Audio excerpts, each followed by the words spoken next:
नमस्कार, स्वागत है study with Ravi YouTube channel में। आज आधुनिक काल से महत्वपूर्ण प्रश्न देखेंगे जो टीजीटी, पीजीटी, एलटी ग्रेड परीक्षाओं के लिए महत्वपूर्ण होंगे।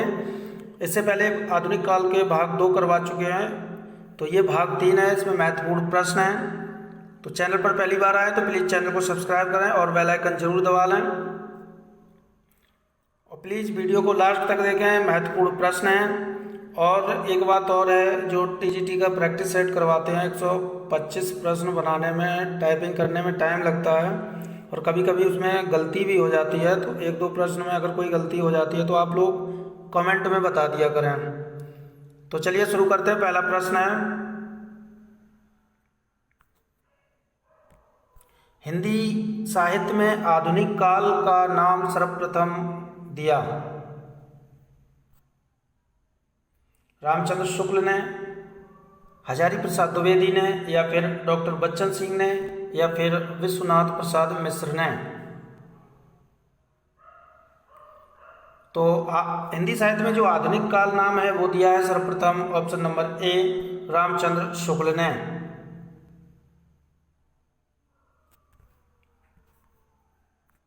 प्रश्न नंबर 2, पुनर्जागरण दो जातीय संस्कृतियों की टकराहट से उत्पन्न रचनात्मक ऊर्जा है, यह कथन किसका है? रामचंद्र शुक्ल का, मैनेजर पांडे का, रामस्वरूप चतुर्वेदी का, या फिर भारतेंदु हरिश्चंद्र का? तो पुनर्जागरण दो जातीय संस्कृतियों की टकराहट से उत्पन्न रचनात्मक ऊर्जा है, यह कथन है option number C, Ramswaroop Chaturvedi का।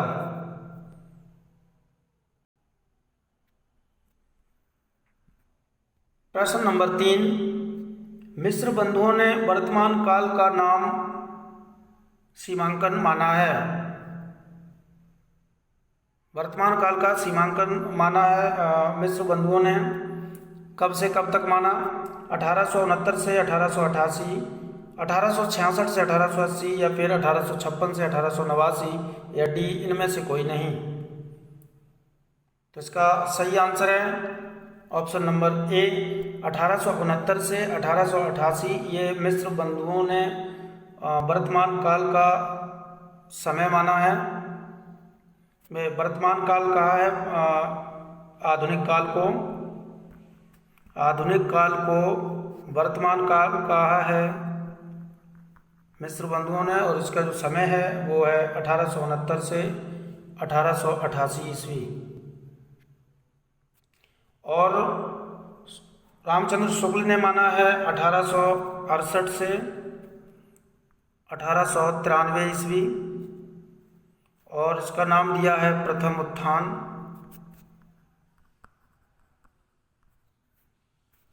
राम कुमार वर्मा ने जो आधुनिक काल का समय माना है वो माना है, ये राम कुमार वर्मा के अनुसार है,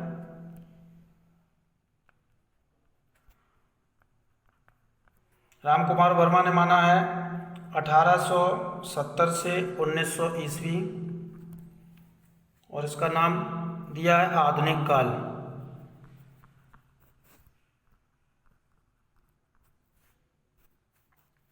और रामविलास शर्मा ने समय माना है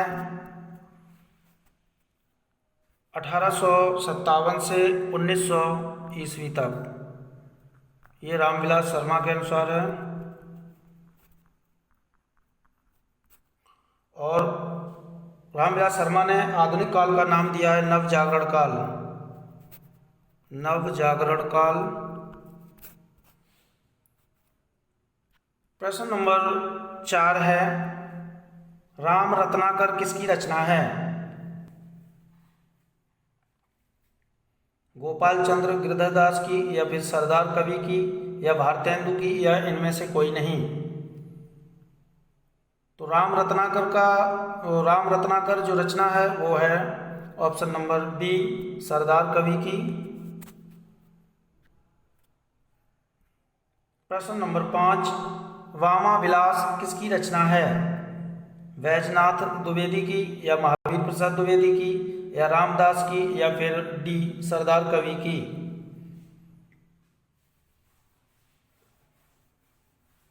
तो तो इसका सही आंसर है option number A, Vaijnath Dwivedi की ये रचना है वामा विलास। प्रश्न नंबर 6, प्रबोधिनी किसकी रचना है? भारतेंदु हरिश्चंद्र की, या श्याम नारायण पांडे की, या गिरधर दास की, या फिर महावीर प्रसाद द्विवेदी की?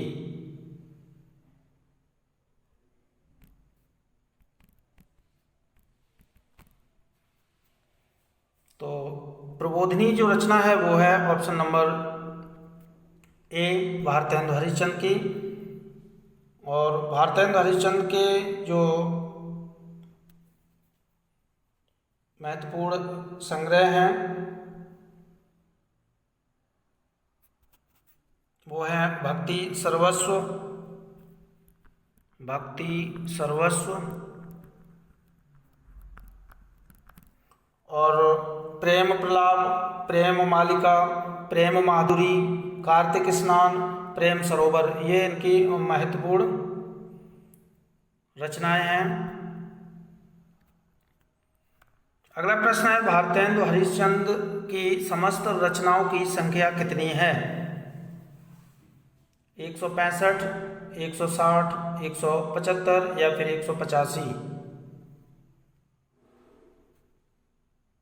तो इसका सही आंसर है भारतेंदु हरिश्चंद्र की कुल जो रचनाएं हैं, समस्त रचनाएं हैं वो हैं ऑप्शन नंबर सी, 175। और इसमें जो काव्य ग्रंथ हैं वो हैं, काव्य ग्रंथों की जो संख्या है वो है 70।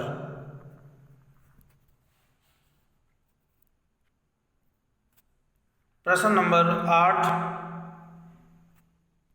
भारतेंदु हरिश्चंद्र ने कौन सी कविता खड़ी बोली में लिखी?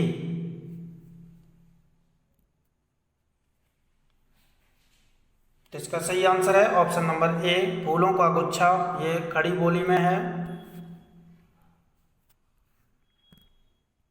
प्रश्न नंबर 9, जीर्ण जनपद किसकी रचना है?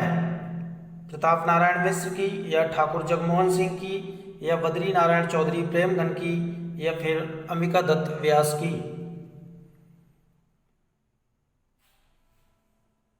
तो इसका सही आंसर है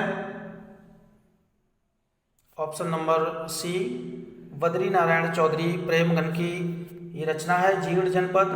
और इनकी महत्वपूर्ण रचनाएं और हैं आनंद अरुणोदय,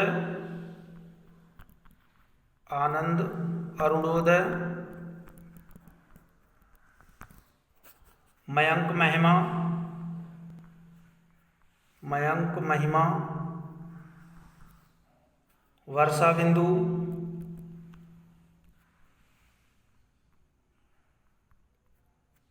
लालित्य लहरी, ये इनकी महत्वपूर्ण रचनाएं हैं।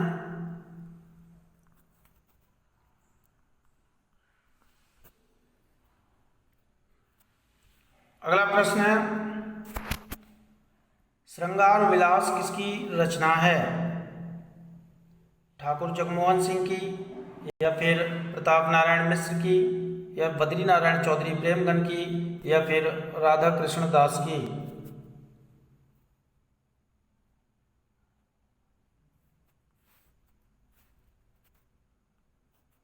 तो इसका सही आंसर है श्रृंगार विलास जो रचना है वो है option number B, Pratap Narayan Mishra की।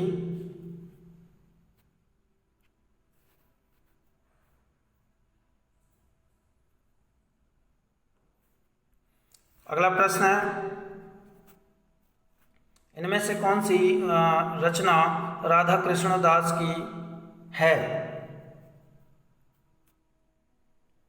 ए देश दशा, या फिर बी सुकवि सतसई, या फिर सी प्रेम पचासा, या फिर डी इनमें से कोई नहीं?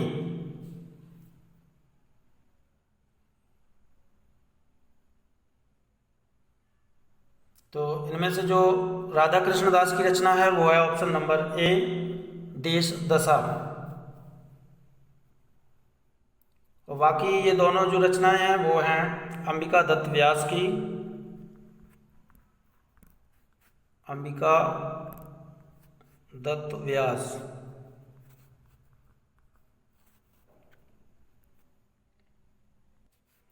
अगला प्रश्न है, विलायत में दादा भाई नौरोजी को काला कहे जाने पर क्षोभपूर्ण कविता किसने लिखी?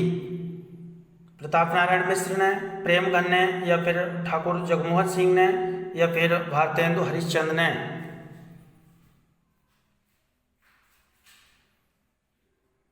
तो विलायत में दादा भाई नौरोजी को काला कहे जाने पर जो क्षोभपूर्ण कविताएं लिखी हैं वो लिखी ऑप्शन नंबर बी, प्रेमगन ने।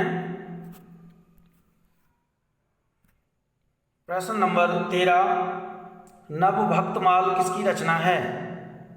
दुर्गादत्त व्यास की, दिवाकर भट्ट की, नवनीत चतुर्वेदी की, या फिर राधाचरण गोस्वामी की?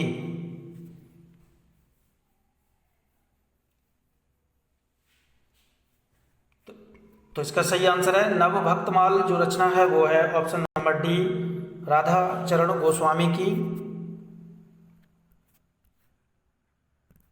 प्रश्न नंबर 14, कहाँ करुणानिधि केशव सोए, जागत नाही अनेक अनेक जतन करी भारतवासी रोए, यह पंक्ति किसकी है? प्रताप नारायण मिश्र की, भारतेंदु हरिश्चंद्र की, या ठाकुर जगमोहन सिंह की, या फिर प्रेमगन की? तो कहाँ करुणानिधि केशव सोए, जागत नाही अनेक जतन करी भारतवासी रोए, यह जो पंक्ति है वो है option number B, Bharatendu Harishchandra की। प्रश्न नंबर 15, खड़ी बोली के प्रथम स्वच्छंदतावादी कवि हैं? मुकुटधर पांडे, श्रीधर पाठक, या फिर प्रेमगन, या फिर भारतेंदु हरिश्चंद्र?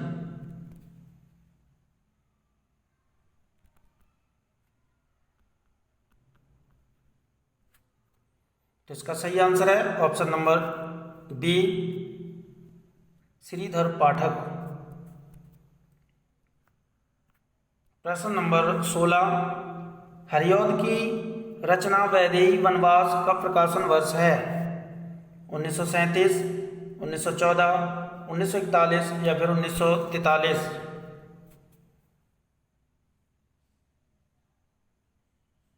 तो इसका सही आंसर है वैदेही वनवास का जो प्रकाशन वर्ष है वो है ऑप्शन नंबर सी, 1941। वैदेही वनवास जो है वो महत्वपूर्ण इनका रचना है हरिऔध की, और इसमें जो सर्गों की संख्या है, सर्ग हैं 17, और इसका जो विषय है वो है राम के द्वारा सीता के निर्वासन की कथा है इसमें।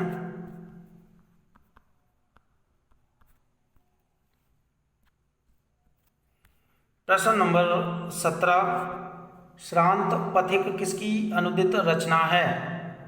श्रीधर पाठक की, हरिऔध की, महावीर प्रसाद द्विवेदी की, या इनमें से कोई नहीं?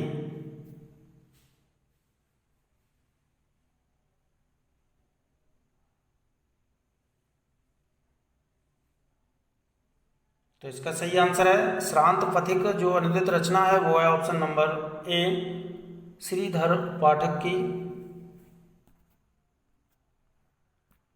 प्रश्न नंबर 18, श्रीधर पाठक की कौन सी रचना खड़ी बोली में है? भारत गीत, कश्मीर सुषमा, मनोविनोद, या उपरोक्त सभी?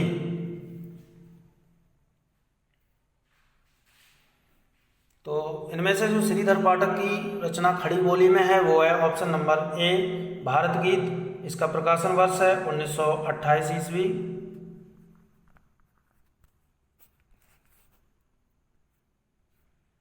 प्रश्न नंबर 19, डॉक्टर नगेंद्र ने द्विवेदी काल को जागरण सुधार काल नाम से अभिहित किया और इसकी समय सीमा निर्धारित की।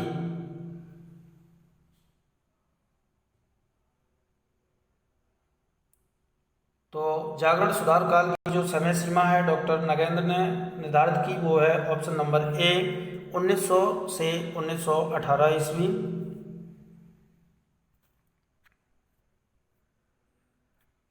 प्रश्न नंबर 20, इनमें से हरिऔध की किस रचना का प्रकाशन वर्ष सही सुमिलित नहीं है। कृष्ण शतक 1882, रसिक रहस्य 1899, ये राशि का रहस्य नहीं रसिक रहस्य है। रसिक रहस्य 1899, प्रेम प्रपंच 1902, चौखे चौपदे 1932। तो इनमें से जो प्रकाशन वर्ष सही सुमिलित नहीं है वो है ऑप्शन नंबर सी, प्रेम प्रपंच। ये 1902 की रचना नहीं है, ये है 1900 ईस्वी की रचना। तो ये थे महत्वपूर्ण 20 प्रश्न अच्छे लगे तो प्लीज़ वीडियो को लाइक शेयर और चैनल को सब्सक्राइब जरूर करें। Thank you.